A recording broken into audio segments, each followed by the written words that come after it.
కోడం తెర వెనుక పెద్దలెవరో senior IAS BP ఆచార్యకు తెలుసునని సిబిఐ స్పష్టం చేసింది. సాక్ష్యాలు తారుమారు చేయకుండా ఉండేందుకే ఆయన్ని అరెస్టు చేసినట్టు తెలిపింది. నిందితులతో కుమ్మక్కైన ఆచార్య ప్రభుత్వానికి నమ్మక ద్రోహం చేశారని రిమాండ్ నివేదికలో వెల్లడించింది.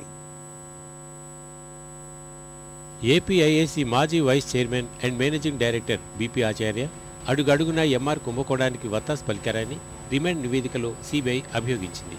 ఏపీఐఏసీకి తెలియకుండా స్టైలిష్ హోమ్ సంస్థ ద్వారా విలాస్ స్థలాలను అధిక ధరలతో అమ్మేస్తున్నట్టు తెలిసినా పట్టించుకోలేదని ఆక్షేపించింది.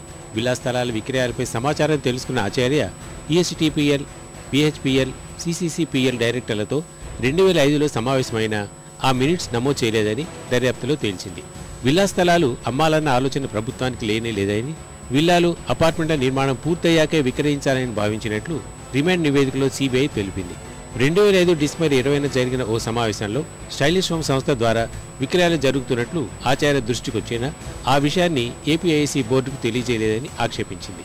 26% వాటా ఉన్న ఏపీఐఏసీ తరఫున నామినీ డైరెక్టర్గా విల్లాల విక్రయాలపై అభ్యంతరం వ్యక్తం చేయాల్సిన బీపీ ఆచార్య కుట్రపూరితంగా వ్యవహరించారని సిబిఐ తెలిపింది.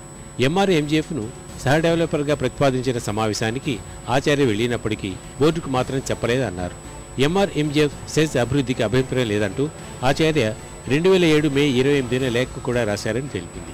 ప్రాజెక్టులో మొత్తం 136 విల్లా స్థలాల్లో స్టైలిష్ హోమ్స్ 105 విక్రయించిందని సిబిఐ తెలిపింది.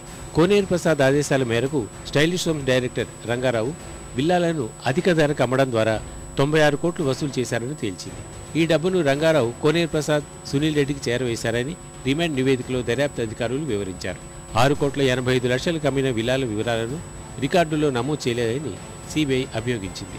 13 ప్లాట్లను కోనేరు ప్రసాద్ బంధుమిత్రులతో పాటు కొంతమంది వీఐపీలకు గజం 5,000 చొప్పున అమ్మేశారని తెలిపింది. బౌండరీ హిల్స్ ప్రాజెక్టు అక్రమాల్లోనూ ఆచార్యను సిబిఐ కుట్రదారుగా అభియోగించింది. ఎంఆర్ఎంజీఎఫ్తో బిహెచ్ఎల్పీఎల్ ఒప్పందం వల్ల ఏపీఐసీ వాటా తగ్గనుందని తెలిసినా అడ్డుకోలేదని స్పష్టం చేసింది. లీజ్ ఒప్పందాన్ని ఆమోదించిన బోర్డు సమావేశానికి కోనేరు ప్రసాద్, సీఈఓ శ్రీకాంత్ జోషితో పాటు బీపీ ఆచార్య కూడా హాజరయ్యారని తెలిపింది. అధ్యయనం చేసిన Subbarao, BV Bhaskarrao committee project అమలుపై పలు అభ్యంతరాలు, అనుమానాలు వ్యక్తం చేసినా ఆచార్య పట్టించుకోలేదని సిబిఐ దర్యాప్తులో వెల్లడైంది. ఏపీఐఏసీ డైరెక్టర్గా ఆయన అధికార దుర్వినియోగానికి, నమ్మక ద్రోహానికి పాల్పడ్డారని స్పష్టం చేసింది. కేసుతో ప్రమేయమున్న అత్యున్నత స్థాయి వ్యక్తుల వివరాలు ఆచార్యకు తెలుసని సిబిఐ నివేదించింది.